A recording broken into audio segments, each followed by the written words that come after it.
asleep. And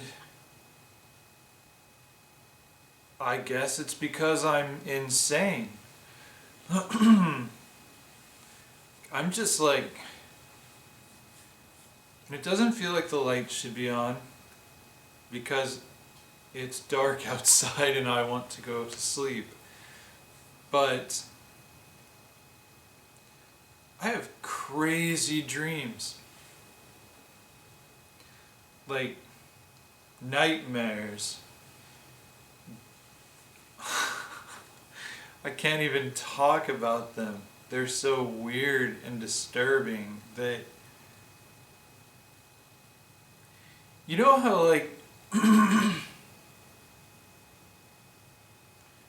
when your shrink says if you question your sanity, you're not insane, and you find she has to say this to you a lot? That's what it's like in my head. So,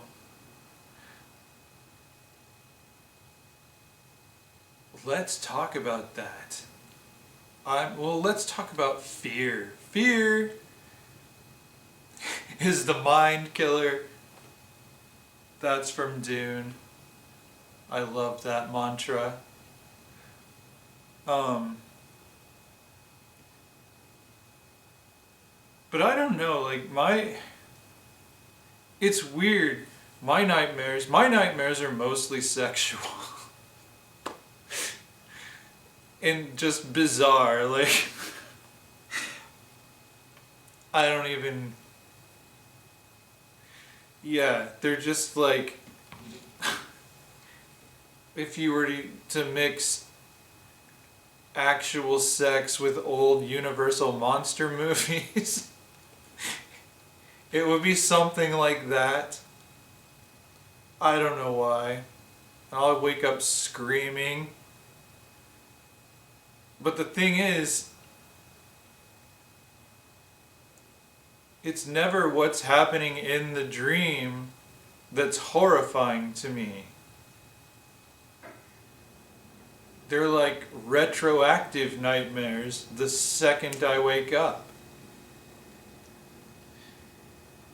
I wake up screaming because the act of waking up, I guess, makes me realize how much I was not into that. Whatever was going on in the dream.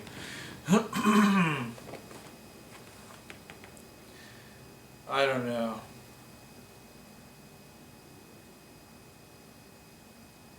But yeah, I mean, it's not the stuff that happens while I'm asleep in my head that makes me question my sanity. Everybody has crazy dreams. But, you know, it's the stuff that goes on in my head when I'm awake. That's kind of how I feel tonight. Just sort of questioning my sanity, questioning the nature of reality. I do that a lot. I just kind of wonder, does the world only exist in my head? And then, you know, I always come back to the answer, yes. But that doesn't mean the world doesn't exist. I mean, either way, the world exists. If it's all in my head, everything that is imagined is. So if the world is only my imagination, then what am I? Who am I? How am I? But even, you know, not having the answers to those questions, the world still exists, and so do I, because I am perceived.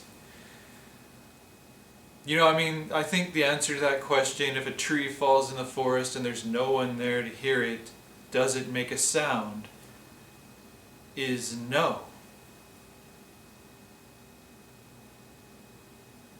a sound must be heard in order to exist. An object must be experienced with the senses in order to exist.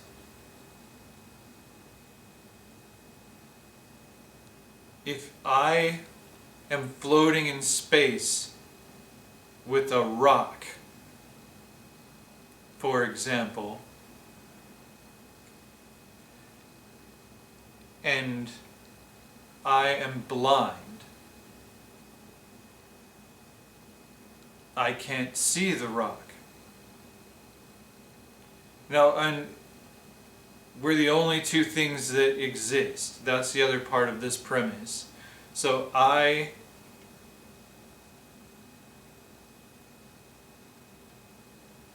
am floating in space with this rock, and there is nothing else in all the cosmos. But I can't see. And the rock can't see. You know, a sentient being is a bad example. So, there are two rocks floating in space. Obviously, they can't see each other, and they're the only two things in space, the only two things in existence. So they can't see each other, which means, as far as reality is concerned, they're invisible, because there isn't anything that can see them. The rocks are also both deaf, which means they're inaudible. Nothing in reality can hear them.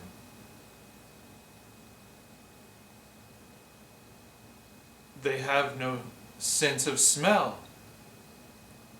Therefore, they have no scent.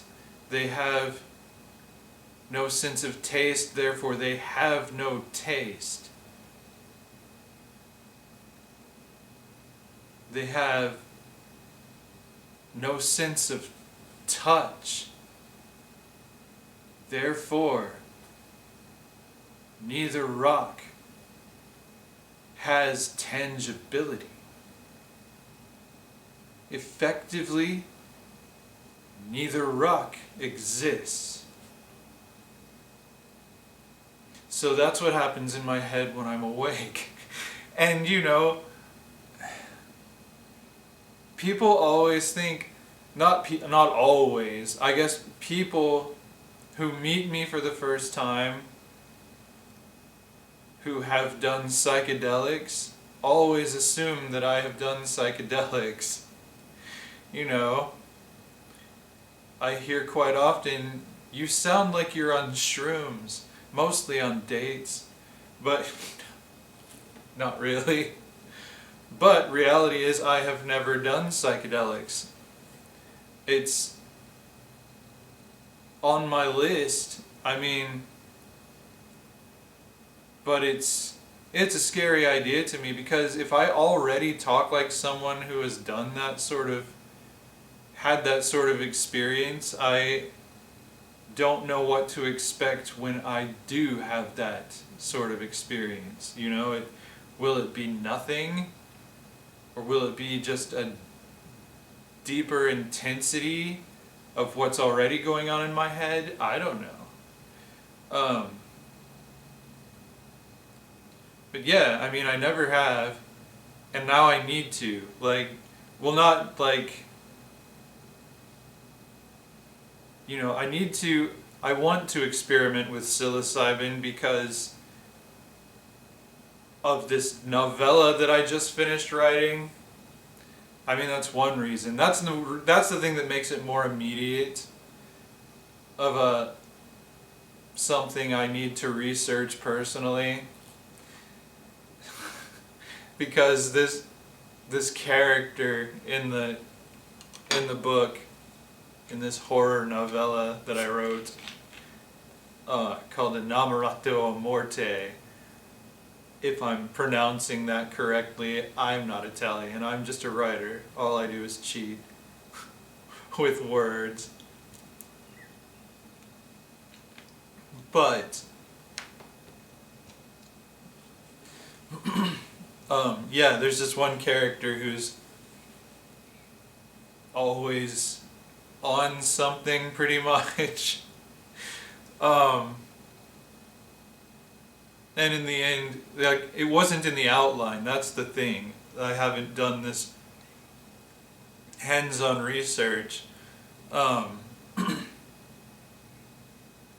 but yeah, what happens is there's this scene where he is trying to fight a ghost on shrooms. And it's a fun scene, but I don't have any first-hand knowledge of what that experience would be like to fight a ghost on shrooms. And I don't want it to be inauthentic. I asked a friend just last night who has done psilocybin and told him the scene, and he pretty much said that's precise, that's how it is. You would get lost in the wallpaper. And I'm glad to hear that. It's just and there's the thing too, this character kind of freaked me out. I had to talk to the shrink about this character because when he's sober, he's like me. And just meeting this character on paper and seeing his personality traits and having it snap that this character is my core somehow come to life. That's, something that made me question my sanity, of course. But yeah, if I can accurately write about someone tripping on shrooms without, and just, realizing this character is just what it's like to be in my head. So of course he knows what it's like to be tripping on shrooms. Even though I haven't. But I would like to be sure for myself. If there's something I could add to that scene that, or at least read it over before I get to the final draft and know that what I wrote is authentic. That's all. I'm very much a method writer,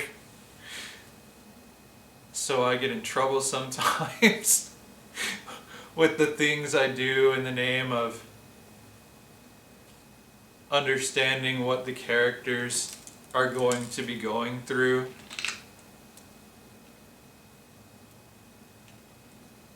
Based solely on the outline.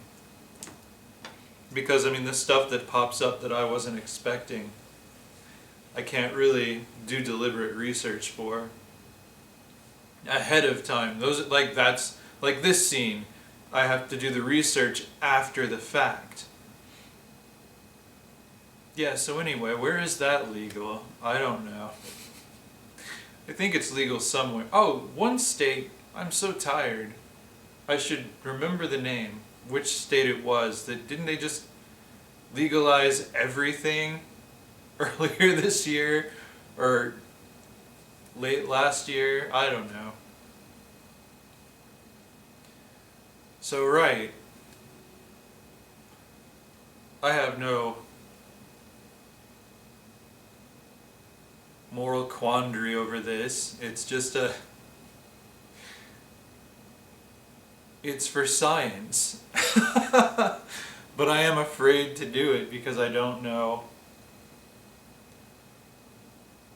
what, I have this imagination, and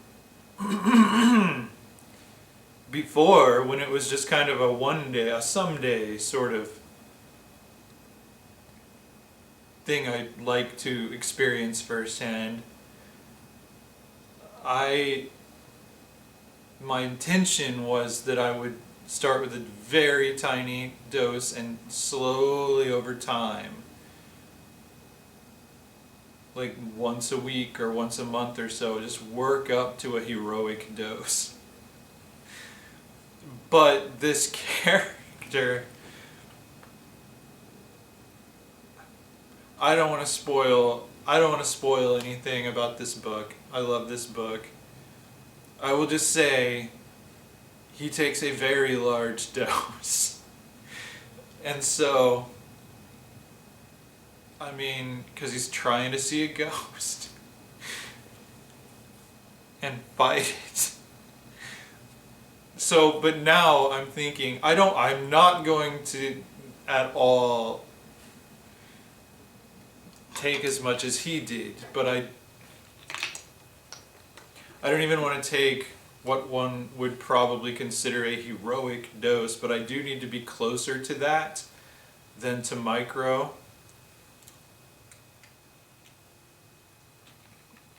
Otherwise, I won't be close enough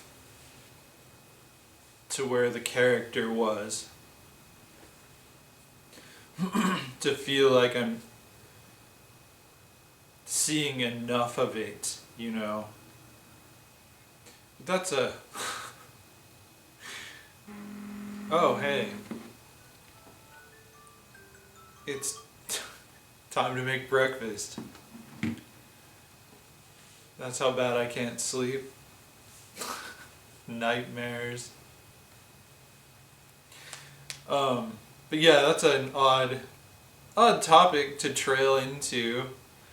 Let's talk about a thing I haven't ever done and have no experience in, but I have curiosity about.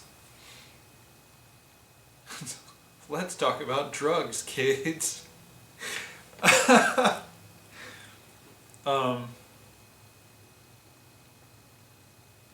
Right, truth. I used to be a youth minister. But I mean, I wouldn't judge kids for stuff like that. Oh gosh, that's a whole other topic. Huh.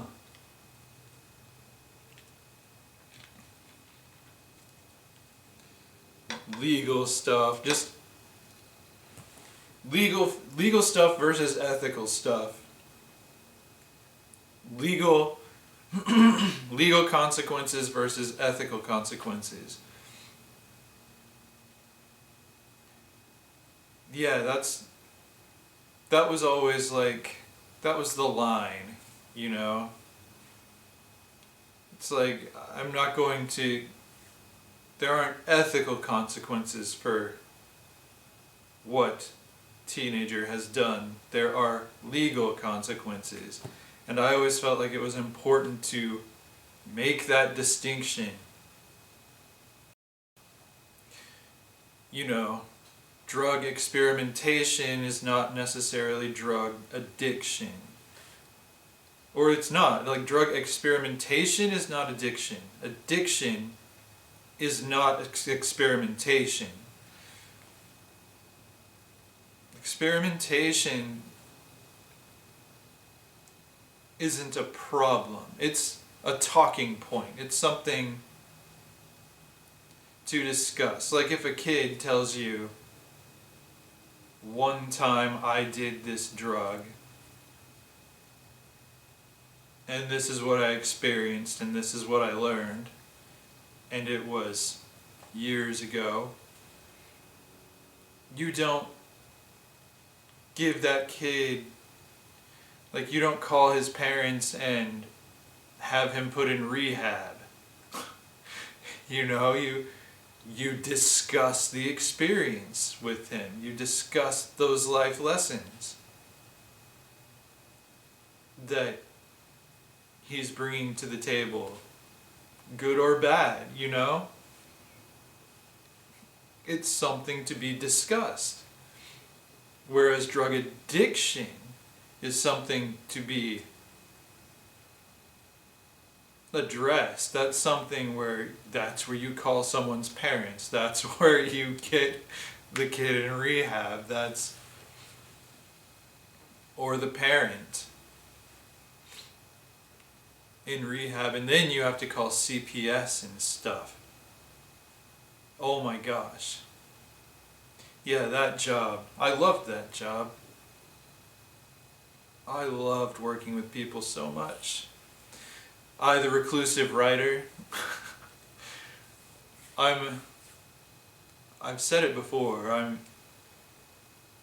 nothing but a cloud of valid contradictions. A talking meat cloud of valid contradictions. But right. So I question my sanity.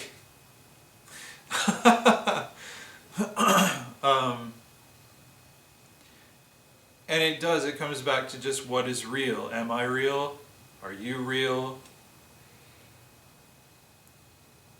Am I you experiencing yourself through another experience, a separate experience?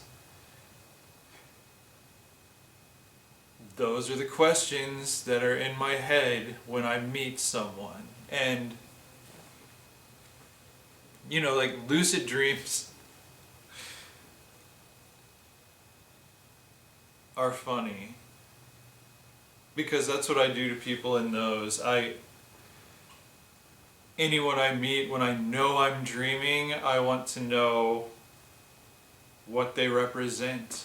I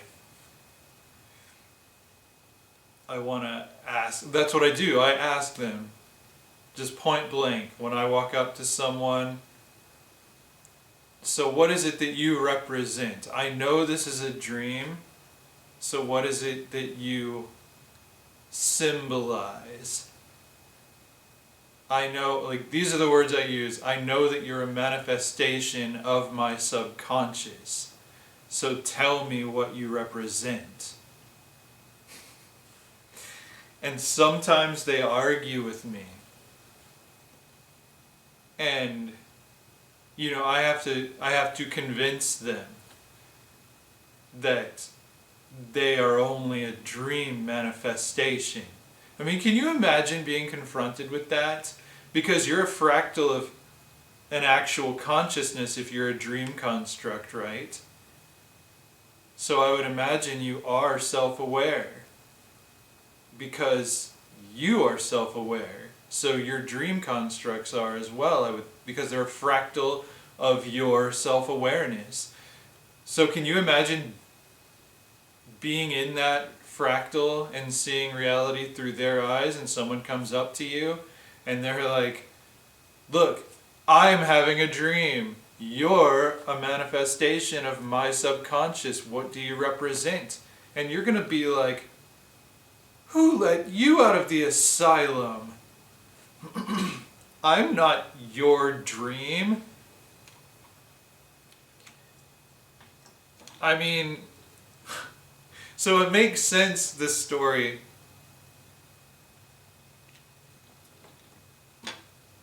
Like going back to youth ministry as well. I had this dream, where I went lucid. I realized it was a dream. There was something crazy that happened. Oh, I found a copy of my first book, Cry Wolf. And I was on a youth trip.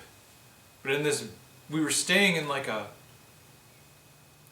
mansion or something, like a Victorian mansion.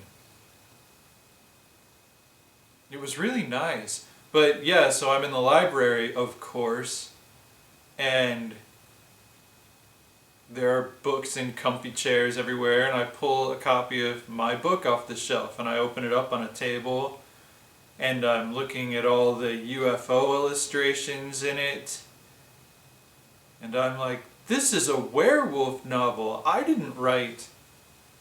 There's no UFO in this book. The werewolf doesn't fight aliens, but there's illustrations of him clearly fighting aliens. And then I picked it up and started trying to read it. And that's something weird too, because everything I've read on the topic says that you can't read in your dreams, and that's one way to figure out whether or not you're dreaming. And I've talked to other people who've had lucid dreams, and they have said that's true because they can test their reality by trying to read something, and if it's just gibberish, like if it's just letters that don't actually form words, they know they're dreaming. If they pick up a paper or a book or something, or read a letter, it doesn't make any sense. And that's not true for me. I can read in my dreams. And so that's not a good reality test for me, usually. But this time it was, because I'm reading the book, and it is not the book I wrote, but it's clearly, it is my book, and that's when I figured it out, because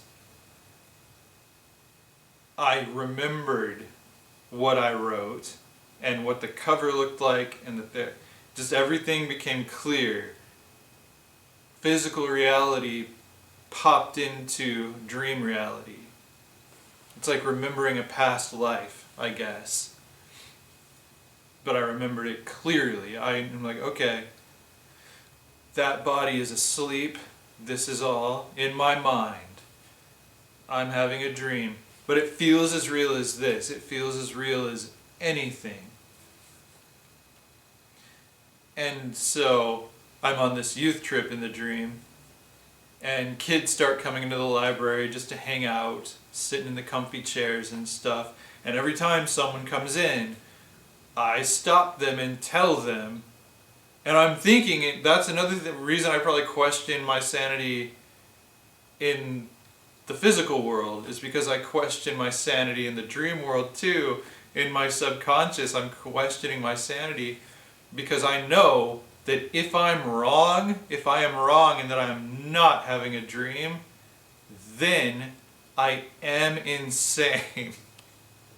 So I'm aware of that every time I stop a kid and say, this is a dream. I am having a dream. You're a manifestation of my subconscious. What do you represent? And I don't think I confronted them with what do you represent in that dream, at least not all of them, because it came down to just I was trying to prove to them that the world was a dream. The world as they knew it was, just the sleeping God. And when he awakes, the world will be gone or absorbed into the God and recycled.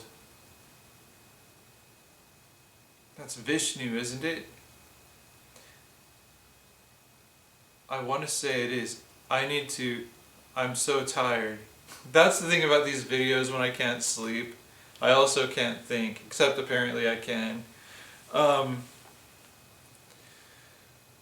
So, right. I'm in this library with the youth. Different ones keep coming in, and I tell every one of them that they're a manifestation of my subconscious, that I'm having a dream. And then this one kid walks in, Daniel. And this would fit in reality, That's why it's hilarious. If he's just a fractal of my subconscious, he is this part of me. In reality, that's what he represents. Because he's just said, because I confront Daniel, I'm like, Daniel, okay, look, I'm having a dream. You're a manifestation of my subconscious. And Daniel, he doesn't miss a beat. He just says, oh, yeah, I know. And goes and sits down while I've been arguing logic with all the other ones, and they refuse to believe it. Daniel's like, oh yeah, I know. Whatever. I don't care. He was just fully aware of it. He was like the Deadpool of the youth group. He was the one who knew it was a dream. Probably. I mean, reality. He knew life is but a dream. But I guess I question reality the same way in both worlds, and that's how I can lucid dream. Is because I'm forever questioning reality and testing it. And so when I do that in a dream and reality fails the test, then I know I'm dreaming. And so I guess the same thing would happen here. Were this all only in my head, it would fail the test. Unless it wouldn't. So, because there have been plenty of times when I'm in a dream and something strikes me as off, and I do the tests. Like I'll pick up a book, but it will be correct. I'll do other various tests. Like one, yeah, but the structure of reality will pass the tests, and I will not become lucid. It'll be just like this, where I'm questioning, is everything real? And so I'll stay asleep, and that's frustrating when I wake up. That's what happens a lot lately too. But the tried and true is I hold my nose and close my mouth, like pinch it closed tight, and see if you can breathe in. If you can, you're not really pinching your nose closed in the physical world, and you are asleep. If you can breathe in at all. If you can't, then stop doing that. You're awake. But I also, I'll open my mouth first and see if I can breathe. Because it's all got to work logically in order to prove that it isn't a dream. So when that reality, that's the tried and true that, and it used to trick me. Like I could breathe in just a tiny bit and I would tell myself, maybe I'm not pinching my nose closed tight enough. And I wouldn't be fully convinced that it was a dream, but I'd always wake up and realize, oh, okay. That was a dream, I was right. I knew that was weird. That Dracula was real and lived in my basement when I didn't think I had a basement. I mean, I should have known. I did know, but it passed the reality test because I was giving my nose too much credit. Then I'll do it while I'm awake. No, you can't breathe in just a little. You either, it's open or it's closed. My nose has a binary reality. So I started remembering that finally. I would tell myself, okay, remember, if you can breathe just a tiny bit through your pinched off nose, you are asleep.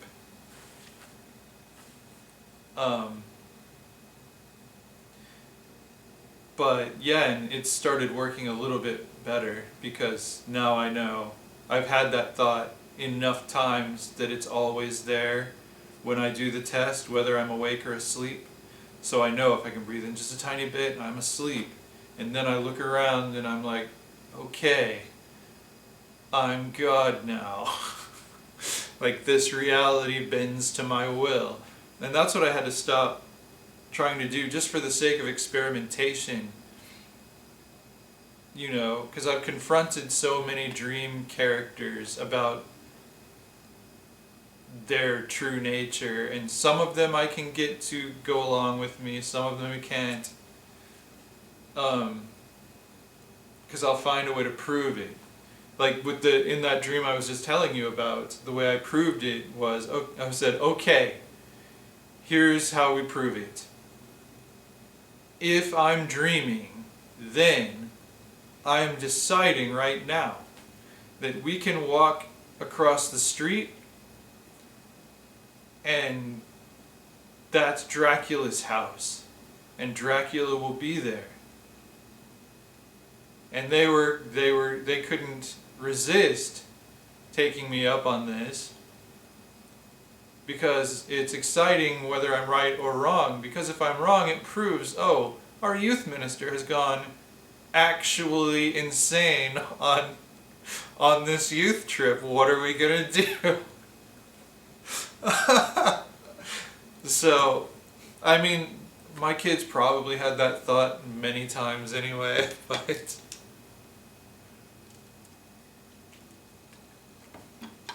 but yeah, so we walked across the street and lo and behold, guess who lives there? And then they were convinced, and it was a little bit terrifying because we met Dracula's butler, but you could see in the window Dracula's like turned into a wolf and like sucking the blood out of some lady. And I knock on the door and the butler answers, and I'm like, hello, I would like to speak with Dracula, please. And I mean, you know, the kids are thinking, wow, this is actually happening. Glenn is legit insane. So, but you know, I breathed a sigh of relief when the butler said, oh, please come in, Dracula's not available right now, he's with someone, but I'll let him know you're here. And we go in, and you know, not only did we see Dracula turning into a wolf and exsanguinating a woman with his wolf mouth, but right, the butler confirms it. We go in, and there's like a cafeteria beyond the entryway, and so they're like, okay, we get it. We are manifestations of your subconscious. Let's go with it. And so we went into this cafeteria, and I'm looking for healthy food, but it's like there's all this ice cream, just tons of ice cream. And I don't want to eat any of it. And then this one kid, Nick, he was telling Nick Smith, he was arguing with me about whether or not I should eat healthy food, and he was then the one to point out to me. He said, look, this is a dream, remember? This is only happening in your head. You can eat all the ice cream you want. And so I did.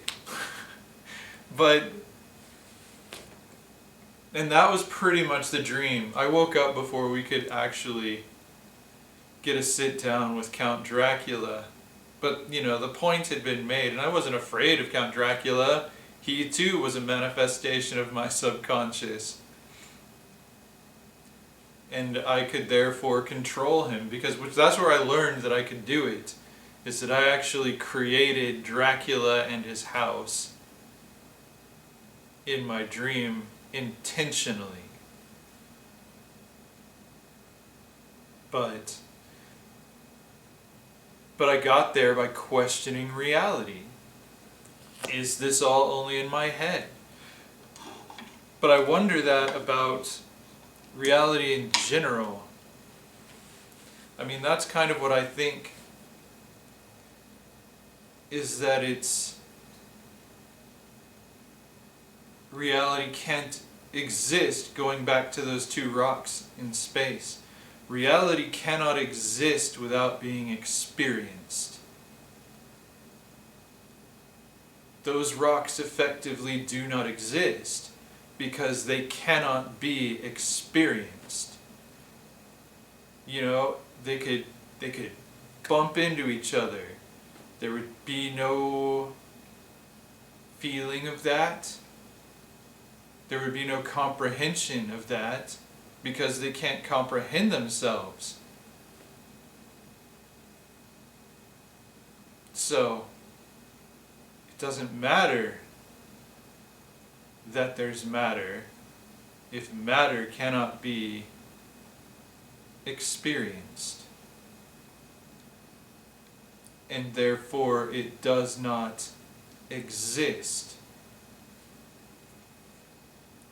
So in my mind, the universe is the mind.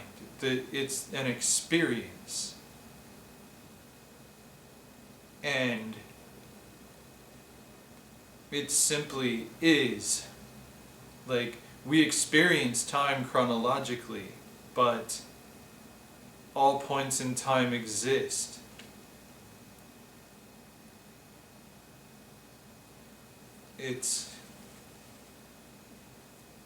Chronology is an experience that in time is necessary in order to experience chronology, but unless you experience chronology, time does not exist. You know, the experience requires an experiencer, but the experiencer requires an experience. So, to me, the ultimate consciousness didn't create the universe.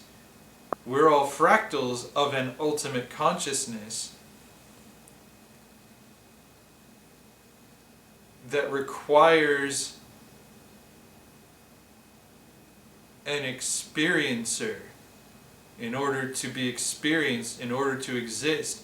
So there can never have been a moment when both did not exist.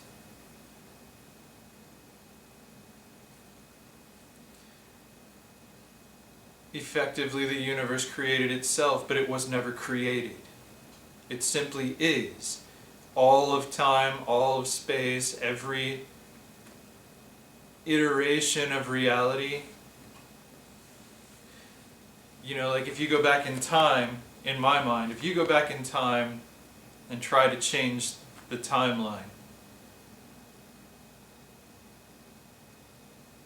and wind up in a parallel reality as a result, you experience having created that reality, but you didn't actually create that reality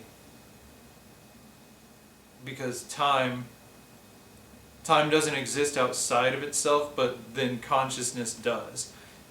In my thinking, this is just me being philosophical. It's not like I'm writing a science paper about this yet. Always say yet, you never know where life's going to take you.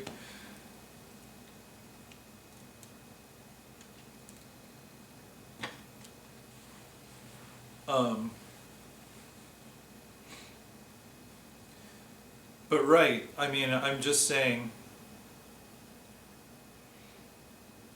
the universe can't exist without being experienced. And so in my mind, we are the universe experiencing itself. We're experiencing time, but outside of time, there is no time, which to me also means the ultimate consciousness cannot have agency. If you are all-knowing, if you are omnipresent and omniscient, if you're everywhere and everywhen and you cannot learn, you simply know. So you exist outside of time, but also fully within time and space. You exist outside of space.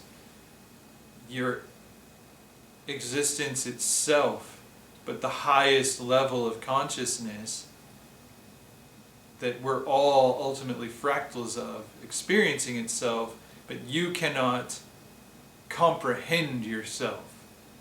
You have all knowledge but no comprehension, if that makes sense. You have all the answers and all of the questions simultaneously. You can't learn because you know. You can't change your mind. You know? Like, Bible stories about people praying to God and changing his mind. That's not this. This would be then, like, I guess something like what people think of as God, what a lot of people think of as God, as like a creator of the universe. That would require time of some sort, perhaps hyper time, which is outside of our time. Like it can see our time simultaneously, beginning, middle, end, but it also has time, but it's a different level of time. Then that God could have agency, right? But above that, there's omnipresence, which can't change its mind, because that would require time. It can't ask a question, which would then create new thoughts. All the questions are asked, but it can't ask a question. But all the questions are only asked because of reality over like lower levels where there's time and space and boundaries and senses. But above that it can't. And so it couldn't create the universe because that would require agency, is what I'm saying.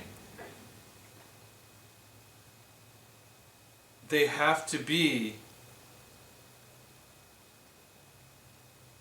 two aspects of each other.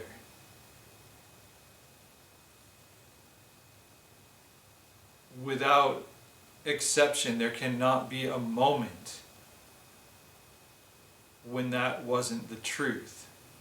And again, that's thinking of things in terms of time, in a realm in which time doesn't even exist, or time has no power. Time is not a law. Time is a TV show. It's an imaginary thing down in that space-time realm. But that's how those rules work. But right, so the ultimate awareness couldn't be aware. Like or I don't know if even that counts as awareness, just the ultimate consciousness, I don't know. The ultimate mind, like the collective, all of us, like our highest level, couldn't exist without experience, and experience can't exist without context. So, yeah, so that's what I think. Two rocks can't experience each other, they don't exist. If they're the only things in the universe doesn't exist. So there can't be a time when the universe didn't exist, because it's a mutual requirement. I don't know if any of that made sense to anyone, but it makes sense to me. So am I insane? I don't care. I'm happy. Anyway, I guess I'm not going to try to go to sleep because it's 7:03 a.m. So I'm going to make some breakfast, drink some decaf coffee and trick myself, and get on with my day. Thanks for sitting up with me.